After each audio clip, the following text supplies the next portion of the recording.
So this is my third recording, RPJ3, based on the past, present and future practice.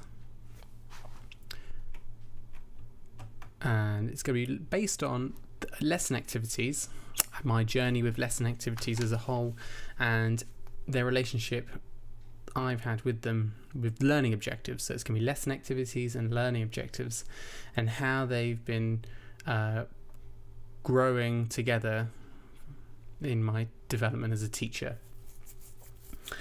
So just to start things off with a good old reference, because I think it's good to set the tone. In Harrison, it states that we should try to unpack the assumptions about what we do in the classroom, and I think that's sort of a general fundamental understanding of what these RPJs are for, is that we do something in this classroom. We'll start our practice a little bit, and then we see how we've done. We reflect on it. We reflect on our practice so far, and I think that quote from Harrison is a very good way to. It's a good summary, a good summation of what these RPJs are for. Having leading on to that, Brookfield uses. What I try to do in RPJs and previous RPJs and in my practice in general, Brookfield uses critical lenses to enable and to effectively reflect. And so you ask yourself critical questions about yourself and your practice. And for this particular RPJ, I used Brookfield's critical lens to look at, am I actually using learning objectives? That was the first question. Am I actually using them? I have them there because I know I'm going to get critiqued if I don't have them, but am I actually applying it to my lessons? And from what I found, it's basically no, I'm not. I have them there. They're sort of just like a cherry on the icing, but they're not actually have any real relation to my lessons and to my lesson activities. And the biggest area which as I was reflecting on this RPJ on lesson activities is essentially that I choose to treat lesson activities and learning objectives as mutually exclusive. So initially, looking at the past on the top left here, I initially thought that lessons should be activity led, and it is normally the main body of a lesson plan. So when I first started my teaching, I would completely disregard learning objectives. I just thought this was just some bit of faff, and they're sort of just there for the teacher, or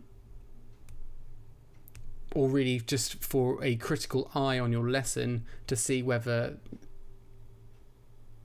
the person observing you or the pupils have a general idea as to what's going on, but there weren't anything which had any particular value to the lesson. Almost like a title to a book. A title to a book is pretty pointless because you need to read the book to understand what's inside it. You can't just get it from the title.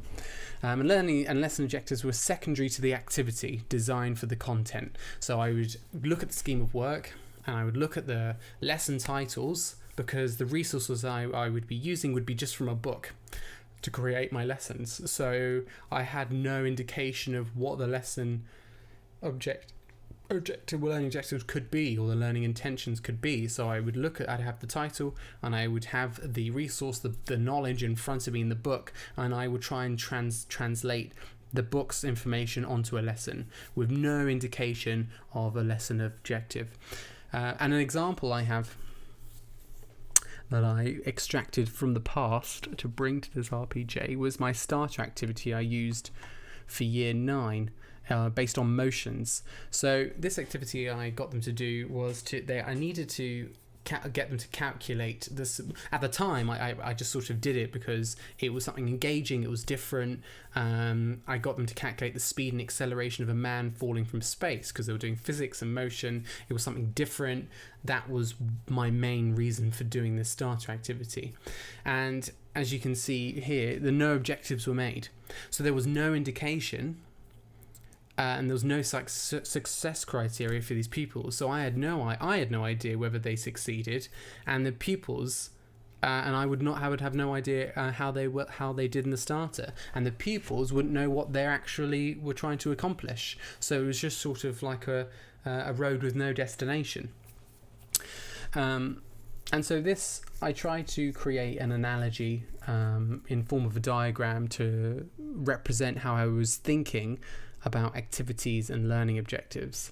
And as you can see here, just below the title of past, there's a diagram I created. So you'd have the content, the information from the book, from your resource, and that would be, in this instance, the page of which this box has been written on. And the activity would cover all the information that was required for them in that lesson. And so activities as they go are pretty rigid and unchangeable, and that's one of their biggest downsides as a whole, is that you have a specific activity and they only have one specific function, and they're just a tool or utility, and they cannot adapt if situations change in a lesson. And within the activity, learning objectives would be there somewhere, and the learning objective would be subject to the activity.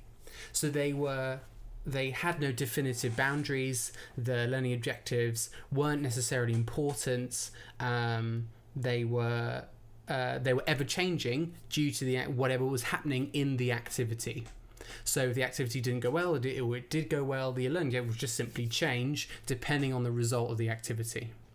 So this is sort of an analogy, as a diagrammatic analogy of how the relationship between activity and learning objectives were at the time when I first started my teaching.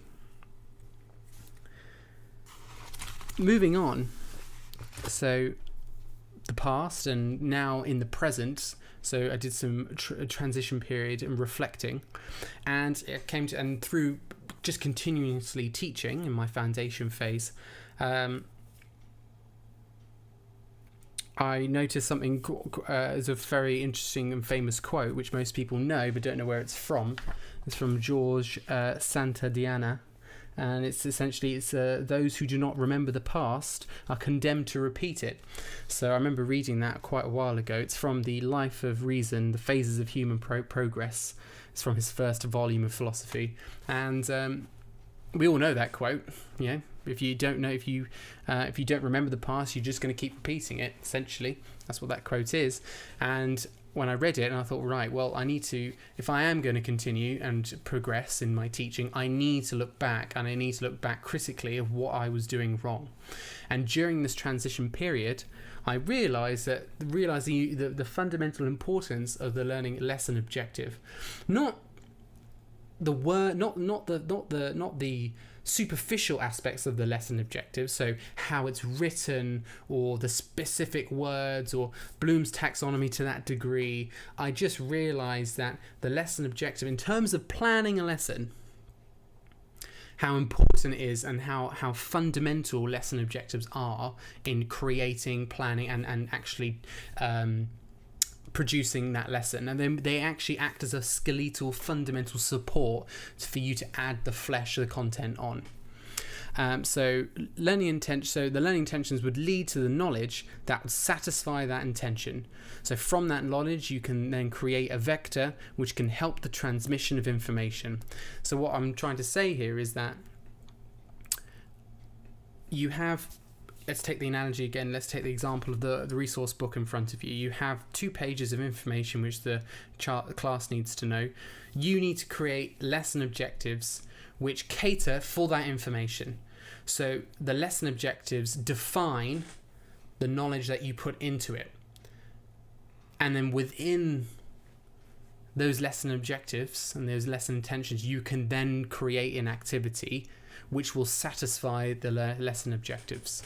So if we look at the continuation of the diagrammatic analogy from the past moving on to the present, you can notice the fundamental difference is that our 2 factors have swapped positions, haven't they? So the lesson objective is now the principal basis for the knowledge, and as you can see now, the lesson objective now make the defining lines of what should be learned in that lesson. and the activity is now subject to the learning objectives. So in the past, I had it that the learning objectives were subject to the activity, and now the activity in the present is now subject to the learning objectives, as they are within the boundaries of the knowledge which is governed by the learning objectives. So it's similar to morality or art. You need to draw a line somewhere, and lesson objectives help you define the borders of what you're going to teach in that lesson. So an example for this would be again in year 9. I had to teach specialized cells recently. I had clear lesson objectives, learning objectives for that activity. So I had a learning objective for that lesson, and then I created an activity which satisfied that learning objective, and it made it so much easier to create that activity and have an outcome, definitive outcome for that activity, because the learning objectives were solid. So the learning objectives were to identify specialized cells by their appearance and function. So I looked at this part of the lesson objective and I thought, right, specialized cells by their appearance and function. So what could I do with this lesson objective? How can I create an activity to satisfy that learning objective? So the activity was a group work. So it was essentially, I had an A3 piece of paper and I had different images of specialized cells which they needed to know, and then I'd have some fact sheets cut out, and as a group they had to determine and they had to justify why they thought the image on that A3 piece of paper was a particular type of specialized cell. So it was ciliated cell, egg cell, sperm cell, and microvilli. I know that's not a cell, but it's a subcellular organelle, and that's what they had to do.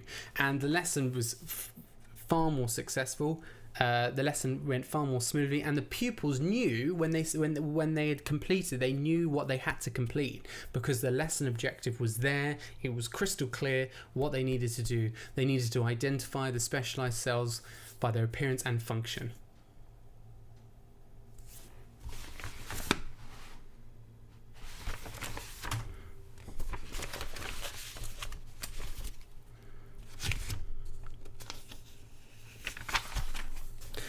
Moving on from the present, it's very difficult to determine what happens in the future. Unfortunately, I'm not God, so I can't give you a definitive fact of what I'm going to do. But you can use the future to determine how you're going to attempt. You can sort of make a prediction of whether, or the outcome could be if I continued on this trail of reflecting. So I gave myself some mini goals for the future, and I gave myself an analogy, a diagrammatic analogy, again, following on from the past, present, now to the future, of where I want to be diagrammatically between lesson objectives and activities. So, to continue on my path to be a competent teacher, I must continue looking at what the relationship is between effective activities and functional lesson objectives. Because looking to the future, as Kelcherman states, is the future perspective reveals a teacher's expectations about his or her future in the job.